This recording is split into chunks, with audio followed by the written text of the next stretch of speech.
What's going on, everybody? Welcome back. Let me know if you can hear me out there. So let's I wanted to take a look at what was going on in the news. I haven't been here for a while, so I just wanted to see what was happening in the world today. It doesn't seem too good. It seems actually quite the contrary. We're up Schitt's Creek without a paddle. I've been there myself, Schitt's Creek. It's a wonderful area, lots of wildlife, beautiful sights to see, but nevertheless, quite smelly. The top story is Donald Trump accidentally, their team shared a bunch of top secret war plans with journalists. So I wanted to take a look at this. Let's see if we can bring this up. And let me know your weekend plans. Always happy to see you guys.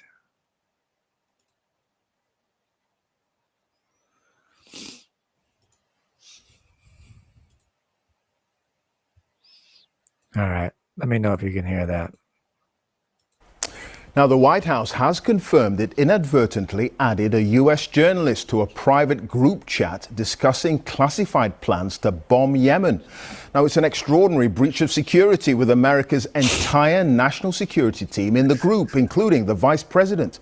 The journalist, Jeffrey Goldberg, was informed of the strikes 2 hours before they took place, a little over a week ago. Well, Sarah Smith is live in Washington with the very latest. Sarah, Jeffrey Goldberg, he is the editor-in-chief of The Atlantic magazine, and he's written at length about what beggars belief, being put in this secret chat group with the highest level authorities when it comes to America's national security. I know, it's stunning, isn't it, that a messaging app like Signal could be used to talk about military plans, and absolutely shocking that a journalist could accidentally be added to this group of top national security officials. And these messages that he was able to read over several days in real time start off talking about possibly taking bombing action to protect shipping in the Suez Canal. And J.D. Vance, the vice president, is pretty skeptical because he says far fewer American ships use the canal than European ones. So he writes in one message referencing Pete Hegseth, the defense secretary. He says, "If you think we should do it, let's go. I just hate bailing Europe out again." And then the defense secretary responds saying, "I fully share your loathing of European freeloading. It's pathetic." And then the next day, the group's informed that the bombing raid has been a success, and messages start flowing in. From John Ratcliffe, the head of the CIA, he said it was a good start. Then you've got Mike Waltz, the national security advisor, just using some emojis. MAR, we assume, is Marco Rubio, the Secretary of State. He says, "Good job, Pete and your team." Kudos to all, chimes in Susie Wiles, the White House Chief of Staff. And then the presidential envoy, Steve Witkoff, he's just got a few more emojis. It's an astonishingly casual way of talking about a bombing raid which the Houthis say killed 53 people. It's obviously a pretty big security breach as well. President Trump was asked about it earlier and said he didn't actually know anything about this at all.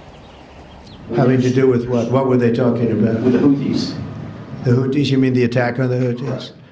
Well, it couldn't have been very effective because the attack was very effective. I can tell you that. I don't know anything about it. You're telling me about it for the first time. Now, the White House has confirmed that the messages are authentic. So, this journalist really was accidentally added to this group. And the White House press secretary has come out and said, well, the point is that the attacks on the Houthi targets were successful, and says that the president has every confidence in his national security team despite this absolutely stunning security breach. All right. Sarah, thank you for that. Sarah Smith, our North America editor there, live in Washington. There you go. So the moral of the story is always, just deny. He just doesn't know what's going on. He pretends like, well, this is the first time I've heard of it. But in reality, he is a walking blunder as far as the security risks that he has. So Um, Obviously, he took highly sensitive national security documents when he left the White House in January 2021. He stored them, like, what was it, in a, you know, a tote in his garage or something at Mar-a-Lago. And it says here, on at least 2 occasions, Trump showed classified documents to unauthorized individuals. In May 2017, Trump disclosed classified information to Russian government representatives. This disclosure led to the extraction of a high-level covert source from within the Russian government due to security concerns. There was concerns raised about the uncontrolled flow of guests and events at the resort, both during and after Trump's presidency, which he basically lives at a hotel that's open to the public to some degree, right? Okay. He also Trump revoked security clearances of several former political rivals, and critics, including Joe Biden, Hillary Clinton, and others. So the security is not too good with this guy. He's almost got killed twice, and he just doesn't seem to care too much. So, okay. As far as Yemen is concerned, now the United States and Saudi Arabia, with this allied-backed coalition, have been starving Yemen for 20 years or something like this, trying to choke out these type of people who live a more conservative, old school lifestyle where I don't know what the beef is between the Yemeni and the Saudis. I think that they're probably, but as far as strategic placement, if they're bad for the Saudis, then they're bad for the U.S. And this is basically what they're doing here. So as of March 2025, the United States has launched large-scale air and naval attacks against locations in Yemen, making them the most significant American attacks in the Middle East since Donald Trump's second term began. Since the outbreak of the Gaza war, or you say the Gaza genocide, Yemen-based Houthis conducted over 190 attacks on shipping, sinking 2 vessels, seizing another, and killing at least 4 seafarers. In 2025, an estimated 19.5 million people across Yemen needed humanitarian assistance and protected services, which is a million more than the last year. Almost half of Yemen's population faces food insecurity, with 17 million.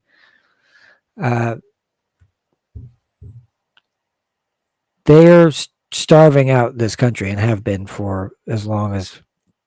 And then you have the United Nations partnered with some Yemen humanitarian needs and responses NGOs. Said that they needed 2.47 billion to provide urgent assistance. So bad shape. And there's been a blockade on the island since 2015 by the Saudi-led coalition. And we, of course, supplied logistical support, spare parts, and maintenance for Saudi warplanes. More than half of Yemenis do not have enough to eat, and 2.7 million children are acutely malnourished. So the question is, what is so bad about these people that we have to starve them? I wonder.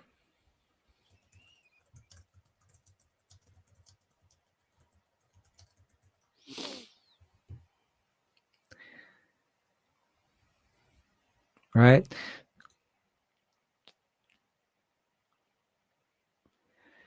Currency devaluation, Saudi-led blockade, cholera epidemic, global food crisis. Yeah. Well, not everything can be blamed on the West as far as the troubles that third world countries find themselves in. But they're largely, if you can trace back a lot of the conflicts in the world back to the United States, doing everything from arming rebel groups to start, funding opposition, political oppositions, and trying to influence politics to a degree where there'd be some kind of regime change, and generally just killing communists worldwide, no matter what. Great book came out 2017 about the 2000. I think the book was in 2020, but the documents came out in 2017, which was the Jakarta method, which was the United States aiding and abetting a military dictatorship in which they killed 500,000 to 1 million people. So the United States killed about 1 million people, let's say. All because of these people chose the wrong ideology. It's not about the sovereignty of their country. They literally just chose the wrong thing. You were anti-Western. You didn't want to give up your resources, and so we just brutally killed as many of you as we could. Communism, whether it works, whether it doesn't matter. On paper, it's the most ethical system man has ever devised to organize a society, organize a way to get people centered around working towards a common goal. And we blew it. We could never really institute it all the way. And of course, the United States was always hiding everywhere, trying to make sure that it collapsed. How many times did Fidel Castro,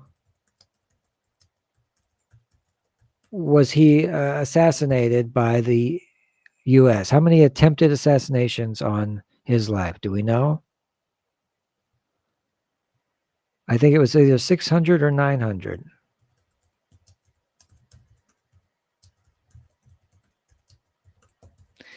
I do believe it was quite a bit. And they failed most of the time. They had things like exploding cigars, but it was really imperative that they took down this particular gentleman because of his ideology and his proximity to the United States.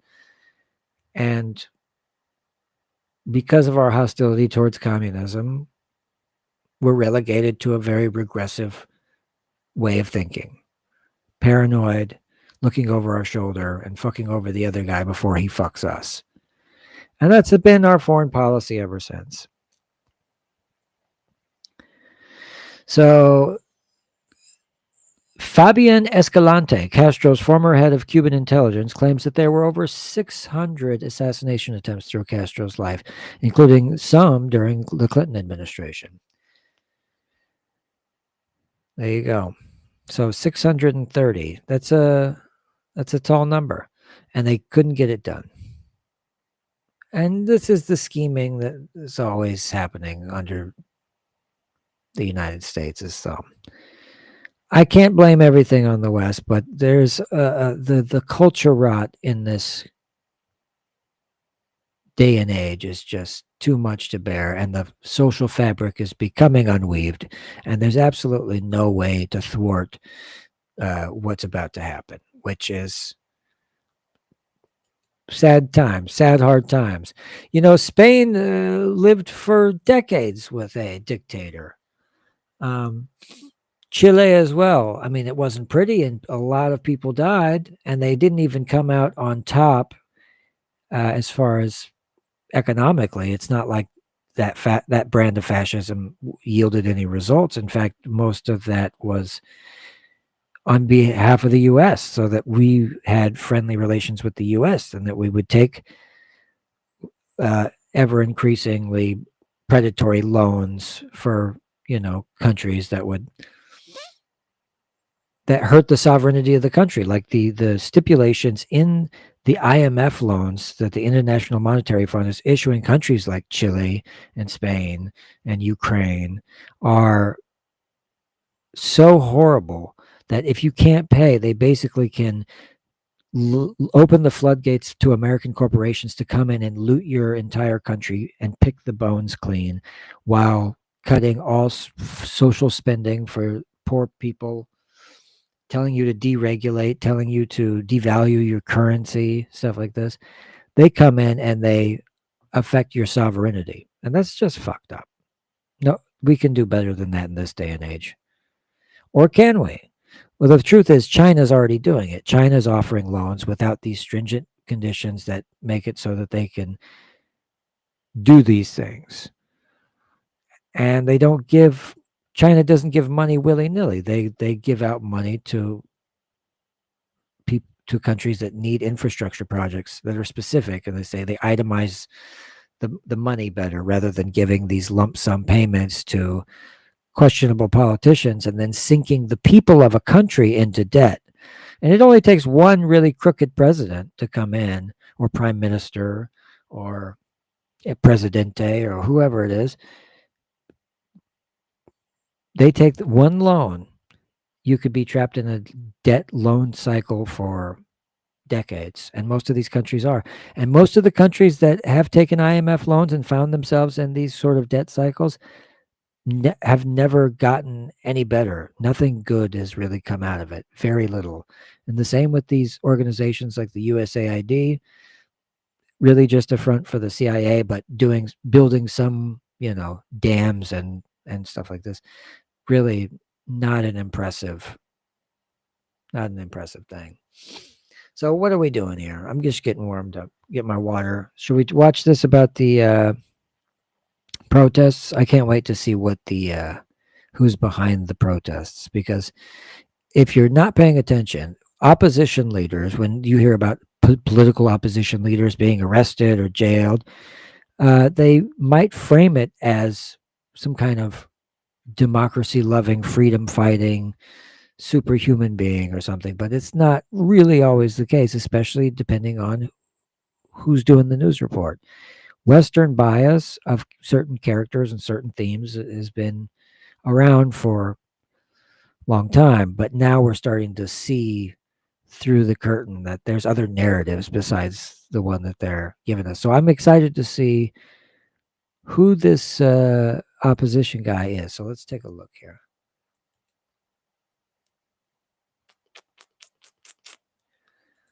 Do. All right.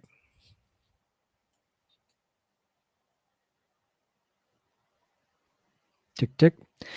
All right. So Turkish President Erdogan calls protests evil as unrest continues. So there's some unseemly stuff happening over there. People aren't happy. Let's take a look.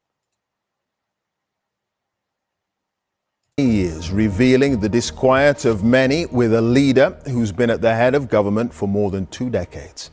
President Recep Tayyip Erdogan is trying to keep a lid on the demonstrations, with thousands of people gathering again in Istanbul tonight, following the arrest of the city's mayor last week. Ekrem İmamoğlu, a vocal opponent of the president, was taken into custody on corruption charges, and since then, more than 1,000 people have been arrested, among them left-wing politicians, lawyers and journalists, in pre-dawn raids. One opposition leader says Turkey is at a crossroads between democracy and authoritarian rule. Well, Ola Gerin has our top story tonight from Istanbul. Istanbul tonight. One more night of mass protests. One more night of defying a government ban on demonstrations. There's been nothing like this here for over a decade. And the chant tonight, President Ekrem. Supporters of the city's jailed mayor demanding his release and calling for him to be Turkey's next leader. For a 6th night, the protests are continuing here, and the mayor has sent a message to his supporters from inside his jail cell. He has said, "We will succeed together, and I will continue to watch you here and in squares around the country." But he also urged young people to avoid violence and confrontation with the security forces. Many here are eager for change, but afraid of being identified. Berkan, who's 24, knows the risks of speaking out. So here is the catch. I can't say, because I know if I say, tomorrow morning they will take me from my home. In the Ankara, in the Eskişehir, in the Izmir, the students, which they are just using their rights to protest, to just talk with the government, to just talk with the people, to just supporting their democracy. Every day, every morning, they are taking from their home, which they are not attacking anyone. And more protesters were hauled away here tonight. Over 1,000 people have been detained in the past 5 days, as the mayor of Istanbul was before them. Ekrem İmamoğlu was the picture of composure in this home video, even as police massed outside his door. He said he was entrusting himself to his nation and he would not bow to tyranny. Turkey says its courts are independent. Taking it all in his stride today, Turkey's ageing leader, Recep Tayyip Erdogan. He accused the mayor and his party of doing harm to the country and predicted their show would eventually end. He's hoping the protests will peter out, and tonight a surprise statement from the opposition. Tomorrow will be the last rally at City Hall. It's unclear what their next move may be, but Turkey is facing a fork in the road. Can it be a functioning democracy, or is it heading for all-out autocracy? More from Orla in a moment, but President Erdogan is accusing the opposition in Turkey of disturbing the peace of our citizens with provocations after the week-long protests. And it's not just rival politicians and demonstrators his security forces are rounding up. Here's Ros Atkins. As protests in Turkey spread, there's a clampdown on the streets and on the media too. And for the last few weeks, it's really been suffocating. Okay, so the deal is Erdogan is not the greatest guy in the world. He is a maniac, egomaniac. He's a dictator. He's a strongman. He has been recently criticizing Israel quite a bit. So the relationship between him and the West is not at its best moment. And he's always sort of been a wild card where the United States works with him, but is not sure that they can trust him. And so this guy comes in new, I forget how to say his name, new guy. He challenges Erdogan. Erdogan's been in there 22 years. The U.S. hasn't said a lot about the new guy. The Trump administration said that Turkey's domestic issue was not a concern of the U.S., which is probably a decent thing to do anyway, if you're trying to not become so big that your country collapses. You should focus on your domestic affairs. But the arrest from the guy has been widely criticized internationally, with some publications referring to Turkey as a naked autocracy, which fine, that fits. We live in the age of authoritarianism, and a type of authoritarianism that seems to yield the best economic results when done a certain way. Like China makes sure that it's manufacturing. You get little say about what you do, but everybody has, at least the attempt to have a more equal and just society. Well, obviously, it's not great.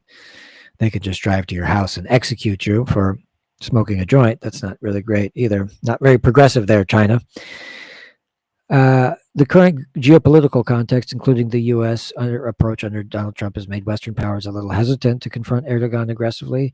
And previous figures like Joe Biden challenged Erdogan within NATO, but now there's just not that pressure there.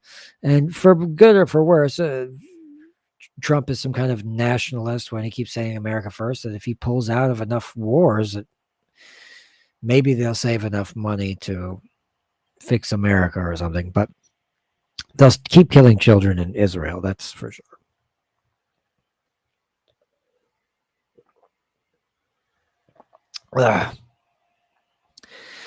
So the guy describes himself as the new guy describes himself as a social democrat.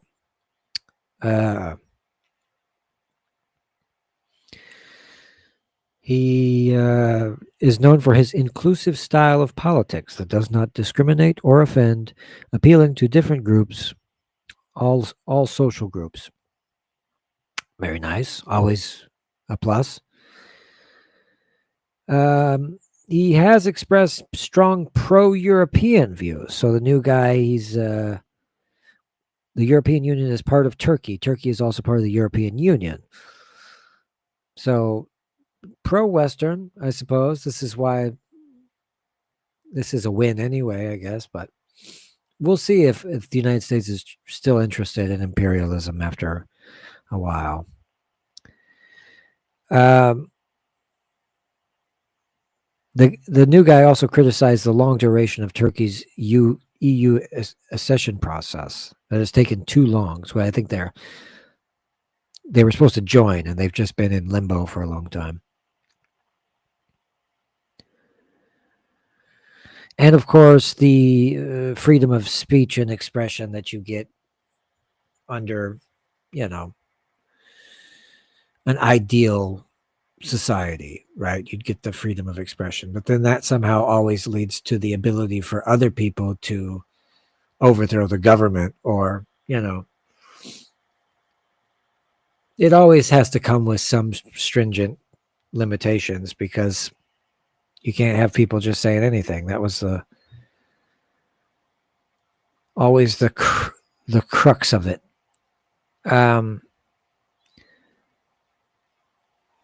So he is seen as a democratic reformer and challenger to Erdogan's authoritarian rule. But yeah, so Erdogan has, at least what you can believe, is widespread abuses, including arbitrary detentions, restrictions on freedom of expression, and torture and police custody, which would put him on par with the United States. I don't know why that's attributed to him specifically. Like, I suppose you could attribute that to the president of the United States, everything that goes wrong. They did the same to Gaddafi. They said, well, there's some people in prison that got tortured. And in the United States, we wouldn't actually blame the president for, staff in a prison torturing somebody. That's just not what we do. But in this case, you do. If you're trying to paint somebody up to be a certain way in the news, then you'd say, widespread abuses, arbitrary detentions, restrictions on freedom, and torture and police custody. Now, sometimes the secret police come, who are, direct, like the Secret Service or something, would come and, give you a hard time. But if it's just regular police torture people all the time. They don't need to be told by the president to torture people. They love to torture people anyway.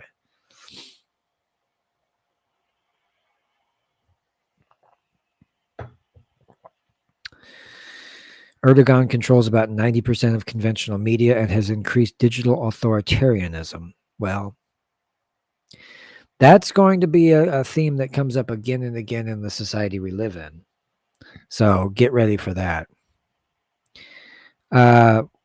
Women's rights setbacks, LGBTQ, of course, civil society crackdown, electoral manipulation, you name it, he's got it.